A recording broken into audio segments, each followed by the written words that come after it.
Let's dive into the life of Dr. Thomas Walker. Walker was born in the Tidewater region of Virginia, about 30 miles northeast of Richmond in 1715. And if you're doing the quick math, that'll put him in about his mid-30s when he crosses through the Cumberland Gap. And we don't know a whole lot about his childhood, but it culminates in him graduating from the College of William and Mary as a medical doctor. And he was a hard-working guy. He proves it. He becomes the most prominent physician in the region, and eventually he attracts the eye of Mildred Thornton, formerly Mildred Thornton Merriweather. And she was the widow to Nicholas Merriweather of the same family line that would eventually produce Meriwether Lewis of the famed Lewis and Clark expedition.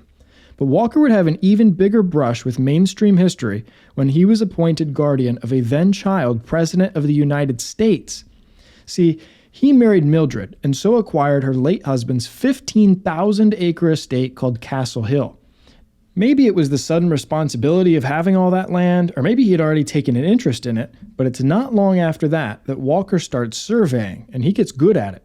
Now, surveying in the 18th century, of course, is the gateway to real estate, to land ownership, which has been a source of wealth throughout all of human history. And Walker, in learning to survey, maybe makes a little money, but he also starts to build a network of other powerful individuals in the area, especially young guys with some ambition. And it's through that network that he gets to know another local guy named Peter. Now, Peter had grown up about 50 miles away. He was well known like Walker. And this guy, Peter, was an autodidact, a self-taught genius. He didn't have much formal schooling, but over the course of his life, he develops this massive library. And throughout, he's teaching himself all kinds of life skills like surveying. He learned to grow tobacco. In fact, he was book smart, but it was said that he could upright 2 1,000-pound hogsheads of tobacco at the same time. That's one man moving 1 ton of weight. It's a real strongman event by today's standards. That's something that people would spend years training for. He and Walker keep on getting to know each other, and they become close friends. And eventually they go in together with a bunch of other investors to form the Loyal Land Company in 1749. Now, anybody with any money in the time period was trying to get in on claiming land. You could get the highest return on your investment on it, because as you develop the land, its value increases. So the more settlers that you can get out there, the more the remaining land is worth, and the more money you can make. Now, the gains are only capped at how much land you can get. And so if you can grow faster than the other guys, then you can buy their land and keep on expanding exponentially. Well, Walker and his buddies, including this guy Peter and at least 5 members of the Merriweather family, they formed the Loyal Land Company, and they successfully apply for an official royal grant of 800,000 acres, which is, by conversion, exactly 1,250 square miles. And they get it on great terms, too, because unlike the Ohio Company of Virginia, which was another popular land speculating startup at the time, Walker and his boys don't even need to settle the land to attain a deed. They just need to survey it. But now the pressure's on, because in the terms of their grant, it's specified that they only have 4 years to do it, or else the entire thing is forfeit. Now, in settled land, surveying 800,000 acres over 4 years would be a feat, even today, with drones and LiDAR and CAD. That would be a time-consuming and very, very expensive undertaking. But 800,000 acres of wilderness that none of these shareholders have ever seen, I mean, they have no context, no way to know where they are once they cross into the frontier. They'll be counting the days to determine the date. Isolated. All they know is what they can see with their own eyes. They have a minuscule amount of control and understanding in this environment. And the entire ground is occupied by American Indians. If not living there, then certainly hunting it. It's prized hunting ground. They're totally trespassing, land grant or not. But this is life-changing money, real generational wealth to be made. And from their perspective, it's a possibly unlimited fortune, an infinite flow of money that these guys' recent ancestors would have had no shot at making as common folk in old Europe. It's an unfathomable generational opportunity. And so despite mortal danger, the shareholders of the Loyal Land Company come together to elect the men who will go and survey the land, allowing them to formally claim it under the king's law. Well, maybe you can see where this is going, but Walker gets the nomination to lead the party. And they were right to pick him. He really is the man for the job. It shows in the journal that he writes once he's out there, the one that we're reading today. Walker is detailed. He makes daily entries, even if it's to say that nothing happened. He writes with good spelling and grammar. His thoughts are organized.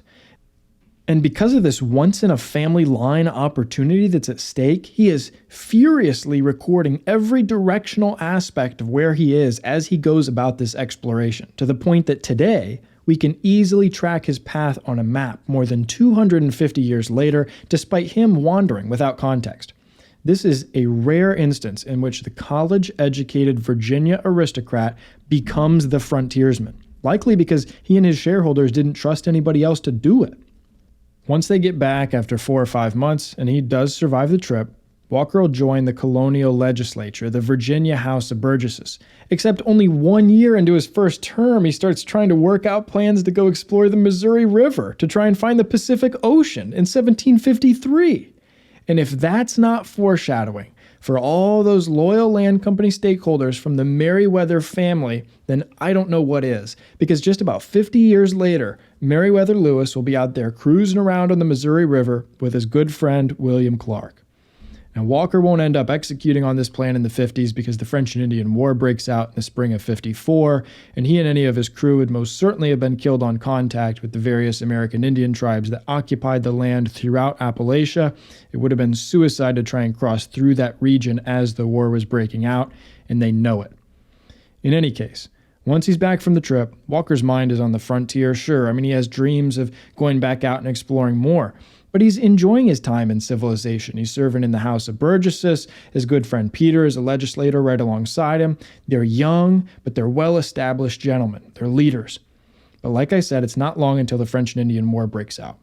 Walker will report to the House of Burgesses, where he'll receive a commission as a major, and because of his resourcefulness, he gets nominated to be commissary to General Braddock. It'll be Walker who furnishes Braddock's campaign, which we know ends in disaster at Braddock's defeat. And Walker will escape the defeat with his life. He wouldn't have known that Daniel Boone was there as a teamster driving one of the wagons that Walker himself had procured for Braddock, but one can imagine that they must have laid eyes on each other at some point. Boone, more of a boy, really, at 20 years old, and Walker, twice his age, having already been out to Kentucky, having already tasted part of Boone's destiny. After the defeat, Walker continues as a commissary, trying to finance and acquire arms and supplies for the Virginians on a now blood-soaked frontier. And through that role, Walker gets acquainted with Washington, who's actually a relative of his wife. Washington was her first cousin once removed. He also gets to know Benjamin Franklin and a whole slew of other big names from the time period. And a good bit of that correspondence can actually be found in the public domain. It seems like it's during this period that Walker's horizons expand beyond being a member of the local gentry.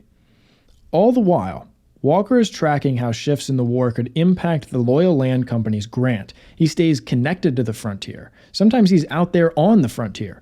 His friend Peter often hosts the Cherokee war chief Astenica, the leader of Cherokee diplomatic relations with Great Britain.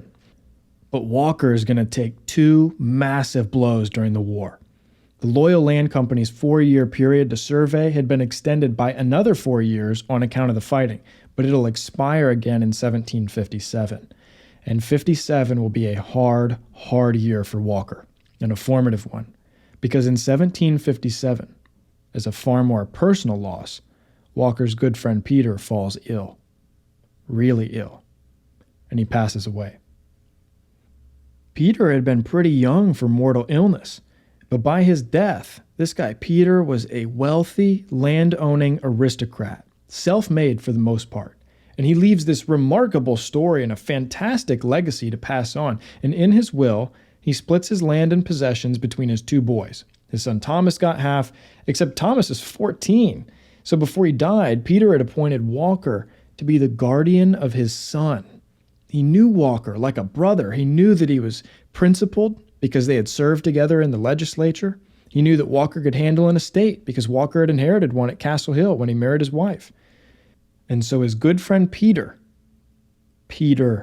Jefferson, entrusts Walker to finish raising his son Thomas Jefferson. And he trusts Walker to manage Thomas's half of the estate, which is a nice cut of land along the Rivanna River with views of a gently sloping mountain called Monticello.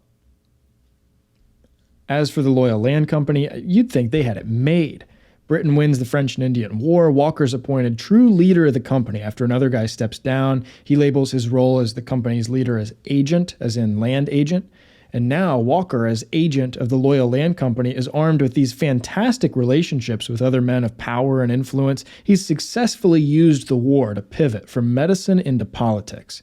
And you'd think that he could have gotten another extension for the Loyal Land Company's surveying efforts, hopefully a third 4-year increment. And on May 25th of 1763, he applies for it. But the Governor's Council, heeding advice from the king to discourage settlement west of the Appalachian Mountains in the fallout of the war, denies him the extension. Not long after, the Royal Proclamation of 1763 comes down the pike, which formally draws this great big line from Maine along the Appalachian Mountains all the way down to Florida, and it dictates that settlement has to be contained to the east of it. Kentucky, it seems, is off the table.